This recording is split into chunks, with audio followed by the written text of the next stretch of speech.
And welcome into the Paul Farrington Show. Paul, joined by Jack Weinberger, Robert Ziggy Ziegler at the University of Virginia, and you might notice a different background for us. We've had this background once or twice before, but the studio's no more, unfortunately. It's a sad, sad day. It's a sad day. It's a sad, sad day. It's so bad that Zach didn't even show up today. Zach was just too distraught. I don't blame him. Too distraught. I almost didn't show up either. I was a little bit late. You know what actually is even worse, though, is Ziggy potentially has laryngitis.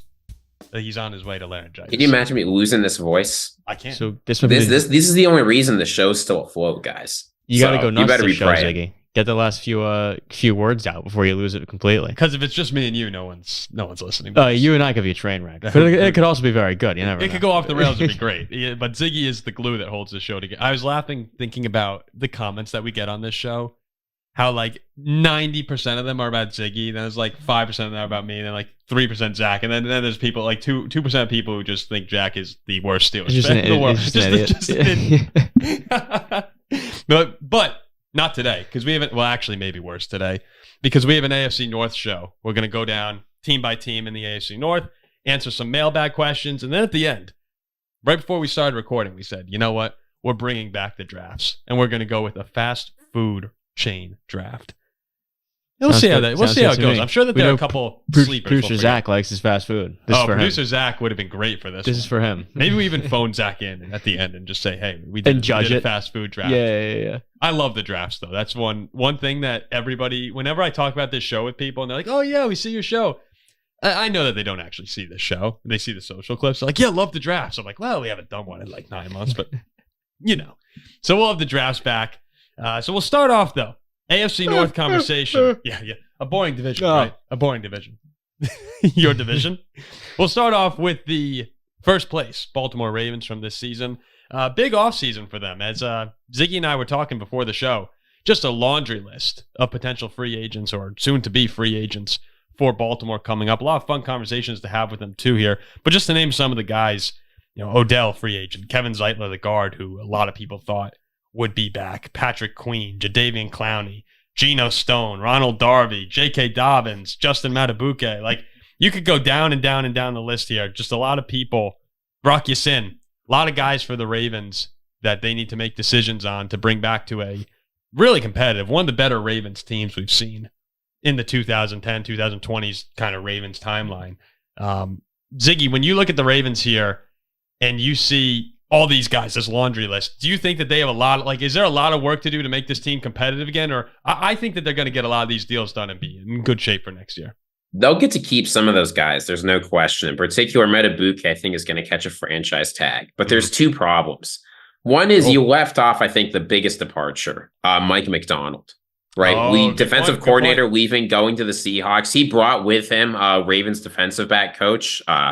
No, he didn't go with him. He went to the Titans, Dennard Wilson. Mm-hmm. And the Ravens defensive backs, as anyone knows, have been one of the best units consistently in the league. So those are big losses. And the other thing is the Ravens they don't just need to not get worse, they need to improve. Right? Year after year, this Ravens team, it seems they haven't been able to get it done. Losing in the wild card or the divisional round has been very difficult for them to proceed. It's not going to be enough for them to just stay steady with all of these losses, with not a ton of cap space. They're going to need to find a way to get even better, and that's going to be very hard. Yeah, I really thought that this was the year Baltimore is going to break down the door. I thought they were the best team in the AFC. They have home field throughout. Lamar's playing at an MVP level the entire season. Looks awesome. Your defense is balling out. And then at the end of the day, you lose at home to Mahomes and the Chiefs, who have been there a million times before. At home, and it's just at home is what's so frustrating. What's so unfortunate, as long as you have Lamar Jackson playing like Lamar Jackson, I will say despite Burrow coming back, Baltimore is probably still the favorite in my eyes to win the North. But the shameful part is you lose at home in the AFC Championship to Patrick Mahomes, and now you have a lot of guys who won't be on that roster. And that's a shame to me in terms of a broader AFC picture, not just the AFC North. Because, they had such a deep, that's the thing. You might lose some of the depth too. I think a lot of these guys are going to wind up coming back to Baltimore. So I'm not particularly worried about them fielding a very competitive team again next year. And this isn't going to sound, this isn't something that Ravens fans are going to want to hear. But the issue with them, I think, comes down more to just getting the job done. You know what I mean? Like you have these big opportunities.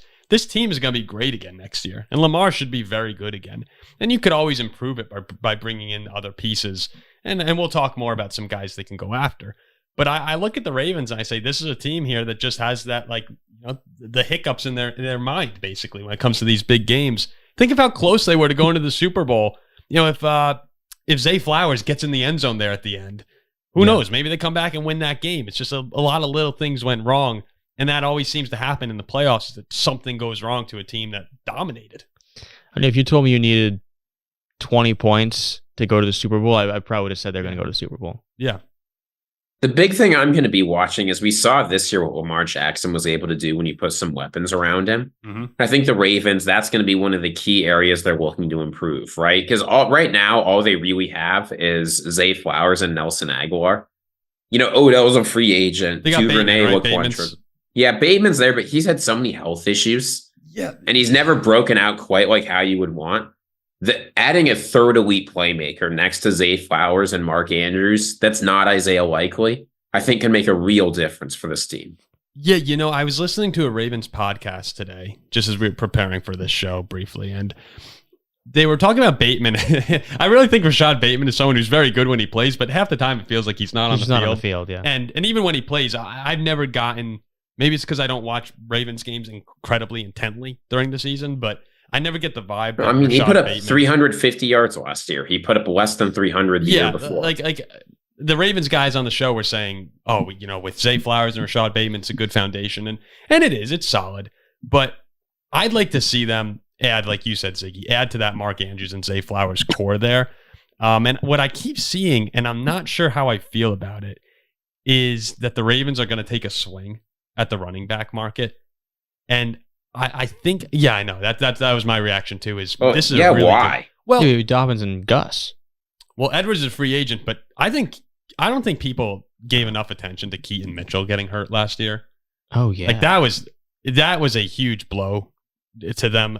They really dropped off rushing the football with Gus and Hill. Even though Edwards was great against me in fantasy, but that was about it. I wouldn't mind seeing them make a run at Derrick Henry if they can get it at an affordable price and kind of have that thunder lightning with Mitchell and Henry. But a lot of people are talking about going after Saquon or Josh Jacobs, and I don't think they need to be spending their money in that space, even though I think Saquon's one of the best 3 running backs in football. If you can get a cheap Derrick Henry, now all of a sudden, okay, that'd be kind of fun to see what Henry looks like next to Lamar Jackson.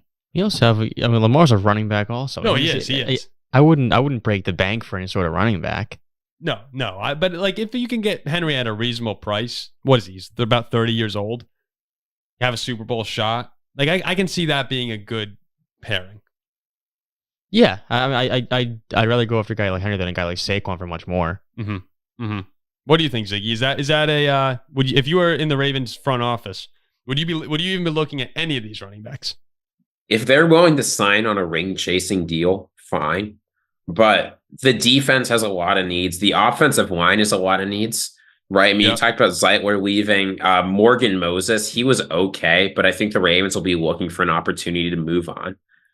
Same deal with Stanley. Stanley's getting a little older, big cap hit. Yeah, they could move on from Stanley, but I mean, he's the best player on that. They line. will move on from him, but just that. Yeah, that you line, need when your big needs are offensive line and almost every position on defense.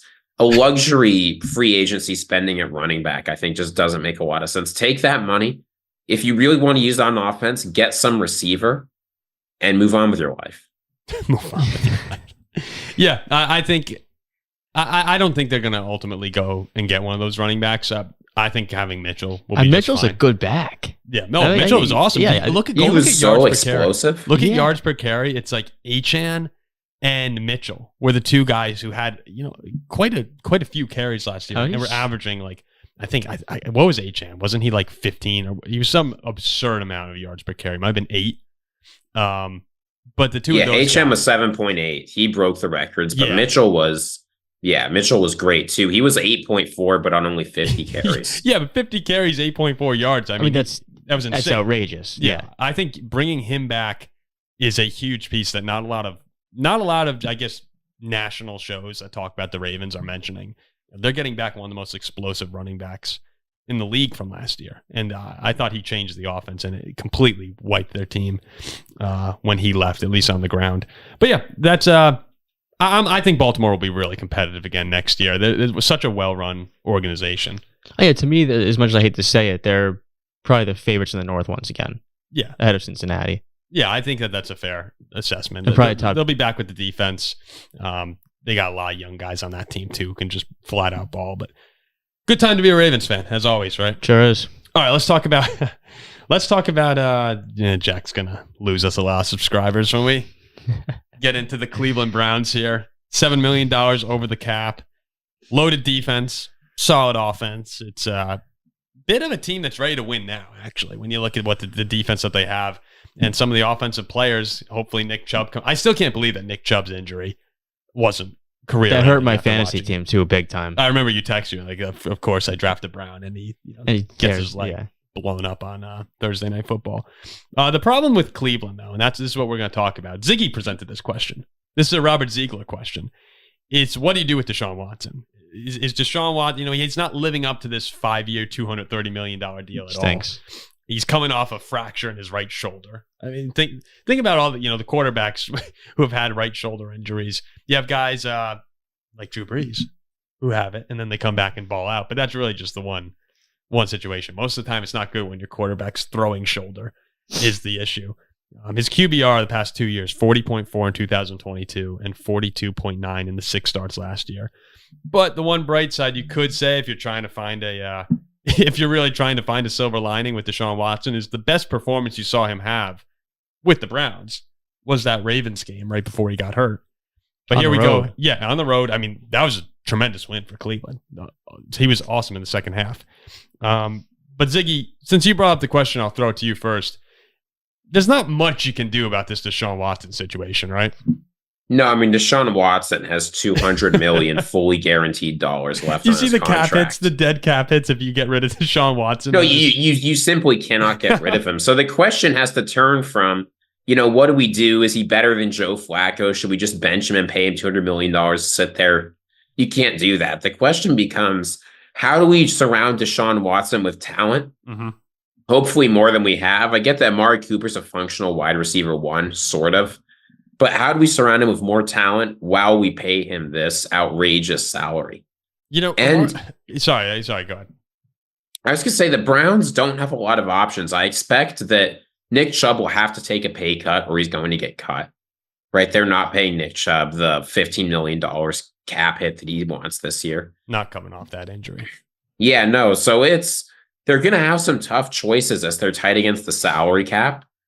The question just is, how do you make things better? Do you focus on the defense? There are a few ways I can see them going, but getting a wide receiver one for Watson, I think, has to be a priority with this draft and these free agents. Yeah, this team, Paul, you said before Watson went down, he looked flat out awesome. Beat the best team in the AFC in their home building, a team who didn't really lose there at all. A team that felt unbeatable there. This team goes to the postseason with Joe Flacco, and granted, he looked rejuvenated, but again, it's Joe Flacco. The number 5 seed.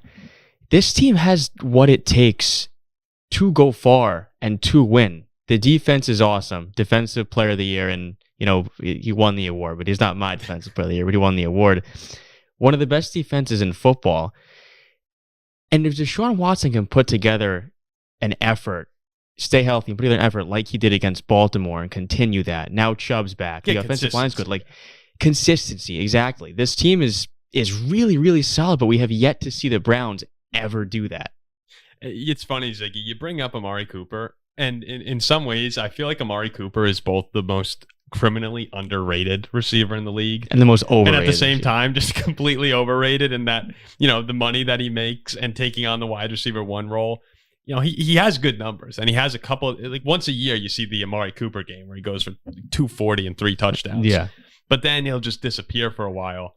And it cannot be a situation where you're rolling out Amari Cooper with Elijah Moore and Cedric Tillman next year if you have Deshaun Watson at quarterback. Yeah, even if you think Amari Cooper is good, right? At the end of the year last year, David Bell was number 2, right? Goodwin, Tillman, and Moore were all hurt. And Amari Cooper had that heel injury too.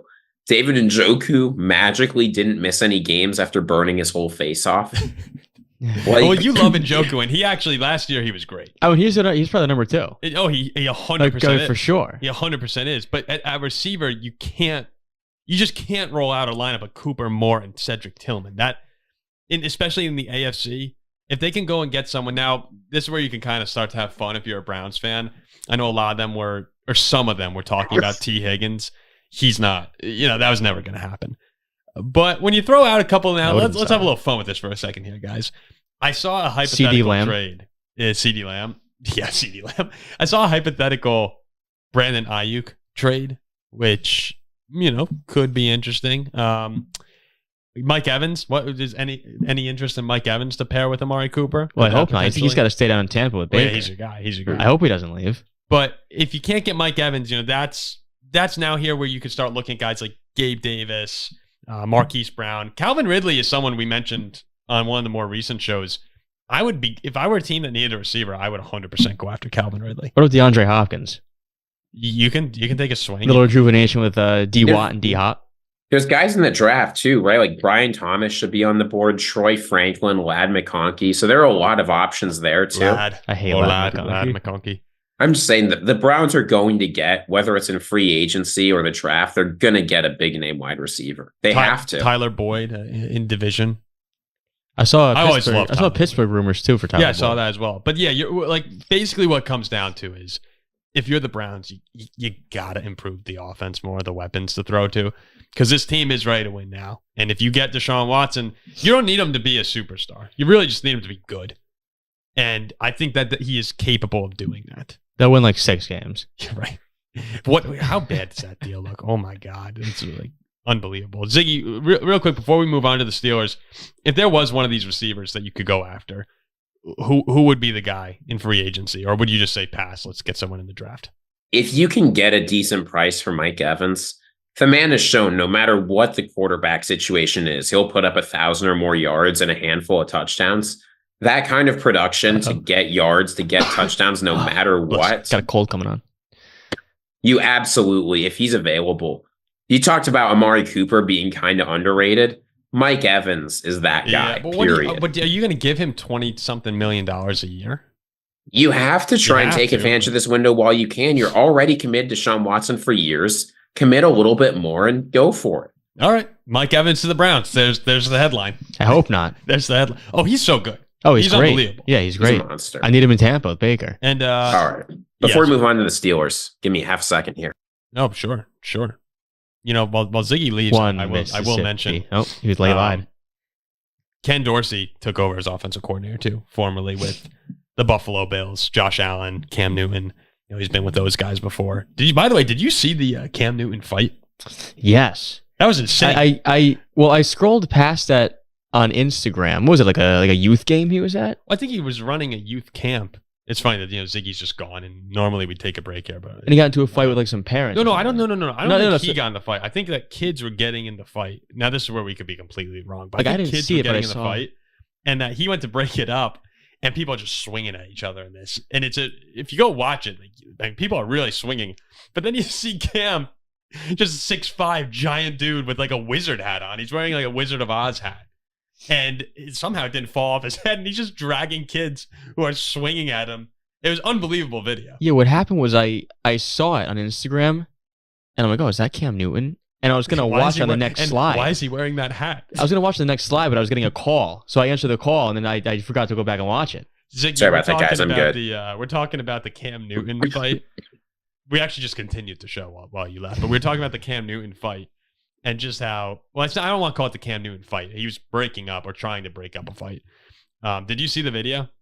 Yeah. He was just laughing at the hat on his head. Like, what?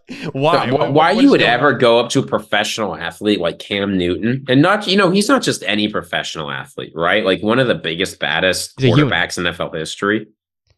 What now? Was he breaking up a fight?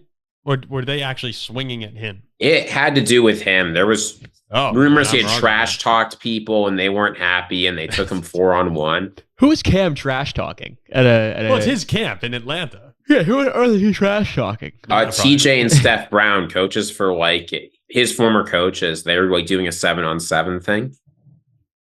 Tough. Oh, it was coaches who were swinging at him? Yeah. Oh my God. Why is he wearing that hat? Wait, I didn't see. Did Cam take him or did they take Cam 4-on-1? No, he took him. He took him. He's like had like one guy in one hand, and it's like he can't really. It's Cam freaking Newton. Yeah, he's Superman. He wasn't really swinging. He was kind of just. Could us three take Cam Newton? This makes me think absolutely not. Actually, I'm sorry. Cam Newton blinked at us, we would get knocked over. Yeah, it wasn't this that made me think that. No, we would get. Was like I think you're pretty strong, right?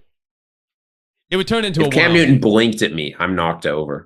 I'm out cold. me and you would rush, and we'd probably get knocked out immediately, and that would turn into a one-on-one. I get thrown 1,000 yards by Cam Newton. Yeah, me too.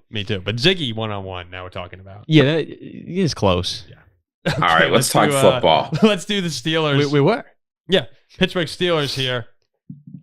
I don't know if you're going to be happy about this, Jack, but the topic for the Steeler conversation here is I just have Steelers not their guy. Need to move on from Kenny Pickett. Well, Justin Fields is a guy. I mean, I know people are talking about Justin Fields. Patrick Peterson actually came on and was talking about the difference between Mason Rudolph and Kenny Pickett. If you guys are okay with a quick quote from Patrick Peterson, he said, "Mason's not afraid to take chances as a quarterback, pushing the ball downfield. He's going to stand in the pocket like he's not going to be afraid to take that pressure. I think what hurts Kenny is he retrieves too much. So he makes it easier for him to get corralled in the pocket, makes the defender's job easier because now he can't step up on his throw, deliver the ball with the right amount of velocity and the power he needs. And that's why you saw a big difference on the offense, because we were basically running the same stuff. Run the ball, take our shot, run a couple slants." So, you okay there, Ziggy? You dying? I'm allergic to this quote a little bit. Like, do I have to be the one to break to Patrick Peterson that Mason Rudolph is not good? No, Patrick Peterson, I mean, good teammate, great team guy. But Rudolph was okay. Rudolph played fine. Rudolph took him to the playoffs. I will say that Rudolph didn't have to deal with Matt Canada. The first game Canada was gone, Pickett won, and then looked incredible in the first quarter before he went down. Wait, hold on. Before we continue this conversation, I want you to take the blinders off for a second. Look, without Canada, Pickett was good. You're a Steeler fan. You want the Steelers to win. Yeah, I want Justin Fields. Do you? So are you? But like Kenny Pickett, do you still think? I mean, last year we were talking about him taking a leap. This year, are you having that same conversation? I don't think the Steelers ever win a Super Bowl with Kenny Pickett at quarterback. Okay, let's move on. Why are we still? They seem completely all in on Kenny Pickett. I want Justin Fields a quarterback. I think in today's game, you need somebody who's a little dynamic, who can run, who's mobile. It is funny you bring in someone who has had trouble throwing the ball at times to replace Kenny Pickett, who has had trouble throwing the ball at times. But the thing is, though, like I honestly think Fields and Pickett are equal passers. And Fields is so good with his legs. There's something Fields is amazing. Yeah, like there's nothing Pickett's amazing. Yeah, like I would so much rather have Fields. And there's rumors, like there's serious rumors Fields. I think we're the betting favorite to get him. But all the reports I see say the Steelers are all in on Pickett, and I just look at it, and not necessarily that they have to go after Fields.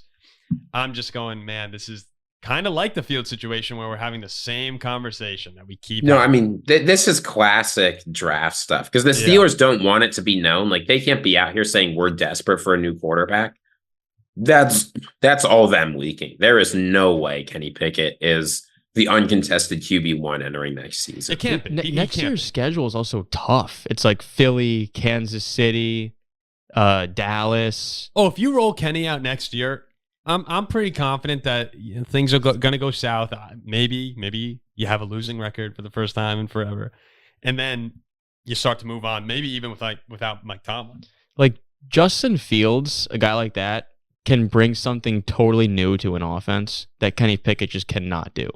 And if you unlock Fields, which is a huge if because we've been waiting forever for it, but like there is superstar potential with Justin Fields. I don't want to sound like an idiot here, where people are saying, "Okay, Paul, we've seen this for 3 years with Fields, waiting for him to break out. We haven't seen it." But I would rather roll into next year and take a flyer on Justin Fields than see Kenny Pickett probably do the same crap. Yeah, I mean, look, Justin Fields is at least elite at something in the NFL. Yeah. There are only so many guys who are elite at the NFL level at something.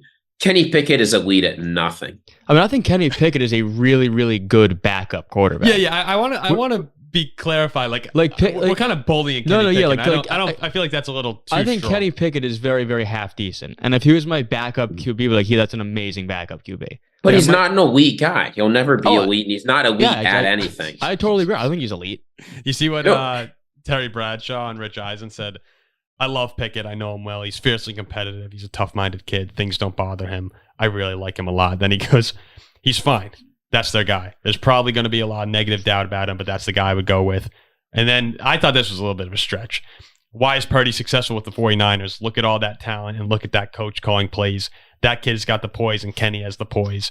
I just want my QB to be poised. If he's poised, his brain will be calm. He's going to see coverages. He'll be quick with decision-making, and Pickett has all that.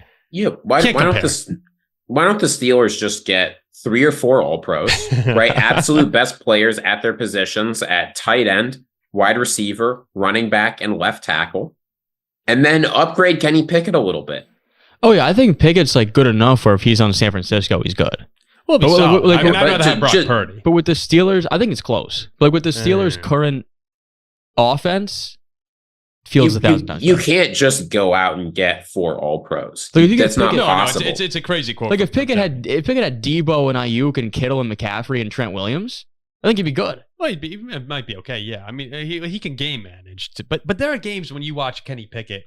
I know he had all these comebacks. I think Purdy game manages. Well, he does, but I think Purdy's I don't know. I think Purdy's a better passer than Kenny Pickett is. There are times when you watch Kenny and you go, close. I mean, he has 4th quarter comebacks that are awesome, but throughout the game, it's like I like Kenny Purdy's Pickett is reliable better. for 1 to 2 excellent drives. Purdy also has blocking. Yeah, Pickett's never had blocking in his life. I think Purdy's just better at everything. He turns around and gets mauled. Is there one thing you think Kenny Pickett's better at than Brock Purdy? I mean, it's tough to tell. I think he's on a much worse team. Yeah, I mean that means no. By the way, that means no. Well, I don't know. If do you think if Purdy's on Pittsburgh and Pickett's on the Niners, we don't know. And the Niners are 10 times better than we are. Deontay Johnson just comes out and he's just like, yeah, I want Mason Rudolph. Deontay Johnson is very vocal about. I mean, yeah, he's very vocal that he wants Mason Rudolph. He's very vocal about everything. Yeah, I think that receiving room there with Pickens and Johnson, talented guys, but. Oh, the talented group. I can see this year being a year for Pittsburgh where bringing Tyler Boyd too goes off the rails a little bit. Now maybe it doesn't. Maybe they're just average. But with the current way that the Steelers are set up, they feel like they're in purgatory to me, where they're just they're just the same team. The last 8 years. The past 4 or 5 years, they've been the exact same team where they're going to find their way in. They're not good enough to win the division. They could battle their division opponents because that's how the AFC North always is. Maybe even upset them, but. When it comes to the playoffs, there'll be a wild card. They'll go to Kansas City or Buffalo, get absolutely housed, and we run it back. That's who they are now. I think in offense, though, with Fields, Boyd, that's more fun. Like Pickens and Deontay, more fun is very, very, very good. Pickett, it's not. I like Arthur Smith too. Actually, I don't think that was a horrible sign. No, I don't think it was either. I know people are going to be upset because of how he was in Atlanta, but. He did a good job in Tennessee. You can't take that away either. Yeah, and they're kind of similarly built teams, right? That Titans offense and this Steelers one has a similar vibe to it. Yeah, kind of power running. You got hopefully an alpha receiver in George Pickens, or maybe like AJ Brown. Could be similar. An okay quarterback. Okay quarterback like those, and that Tennessee offense. I mean, they were the 1 seed. Yeah, like people forget the Titans were the 1 seed a couple of years ago, which is kind of nuts. But okay, so yeah, with the Steelers, week 1, you think Kenny Pickett will be starting probably? Yeah, if I had a gun in my head, I'd say yes. Yeah.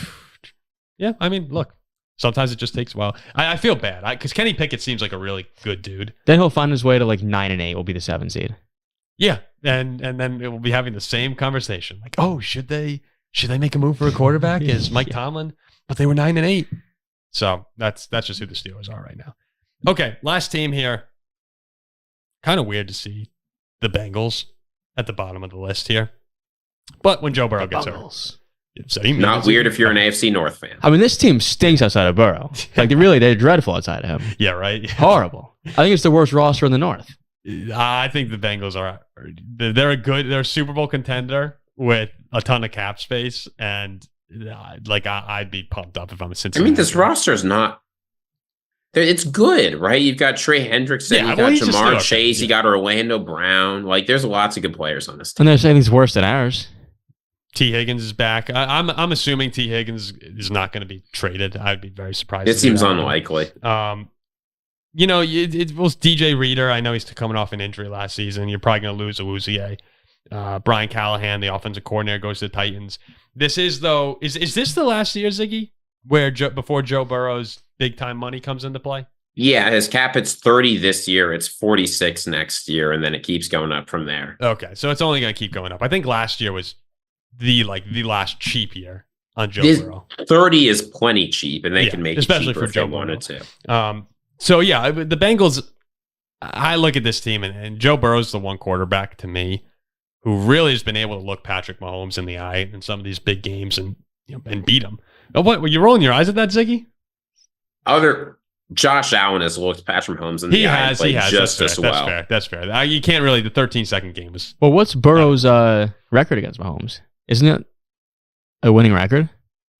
I think I'm trying to remember off the top of my head here. Regular season, including regular season. I thought regular season he was like 3-0 or something to begin, because the playoffs they are 1-1. Right? Yes, he's like 4-1 against Mahomes, right? Something like that. I mean, Ziggy's got the computer.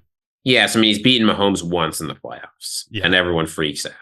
Yeah. Well, but in that game where he beat him in the playoffs, Mahomes just like threw a ridiculous interception. Fell apart in the second half. Also, the game that he lost was mighty close as well. It was a 3-point game. They had the ball at the end. That's when they had the penalty. Yeah. In the championship game. Like, he's gone down there twice and won and could have won.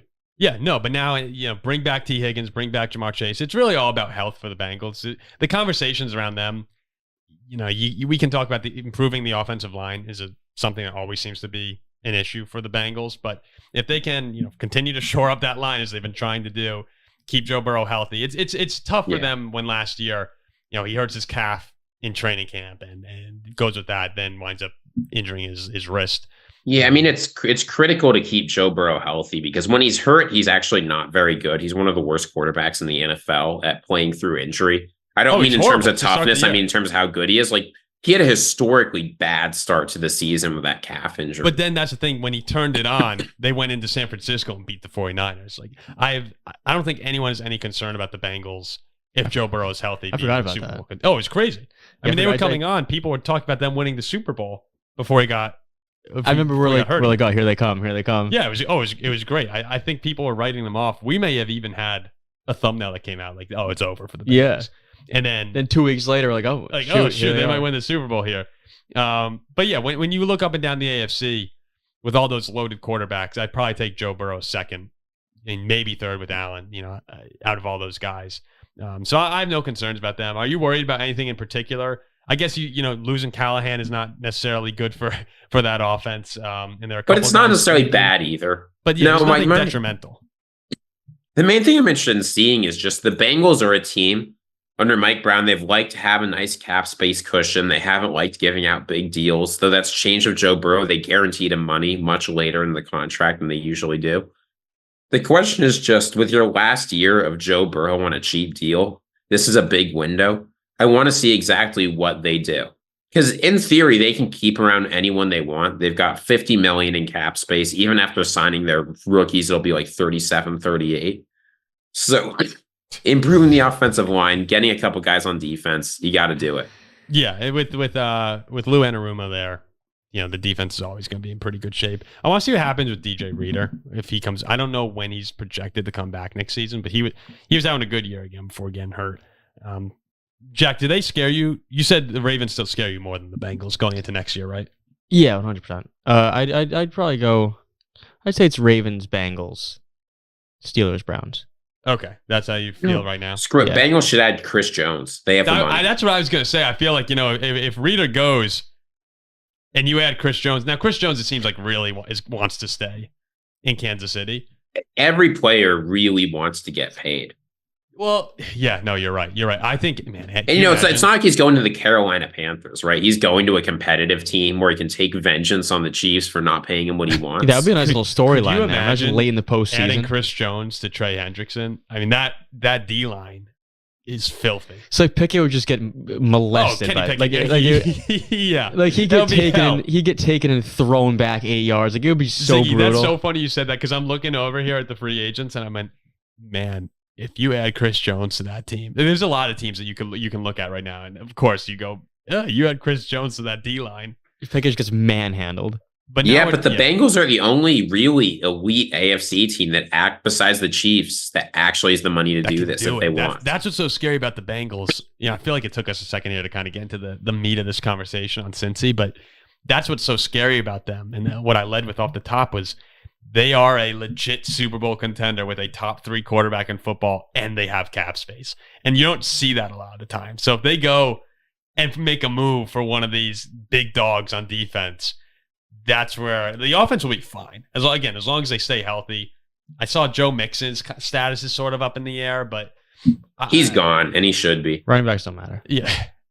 Well, I actually disagree. I think that you need running backs are replaceable. The problem is Joe Mixon had a bad year last year, and they're not paying him elite money for a bad year. So as long as they'll find someone, I'm sure, at running back, especially when you have the receiving threats they do. I mean, maybe Tyler Boyd comes back on a cheaper deal if he wants like the kind of that Super Bowl run. Otherwise, I'd imagine he'd go somewhere else too. He's a great receiver. Talking about underrated guys, Tyler Boyd, very underrated. But if they go get some studs on defense, all of a sudden now I'm looking at Cincinnati again. They're a top 3 contender to win the Super Bowl next year. That's gotta suck for you. At this point, we've been in purgatory for 10 years. It is what it is. Yeah, just misery.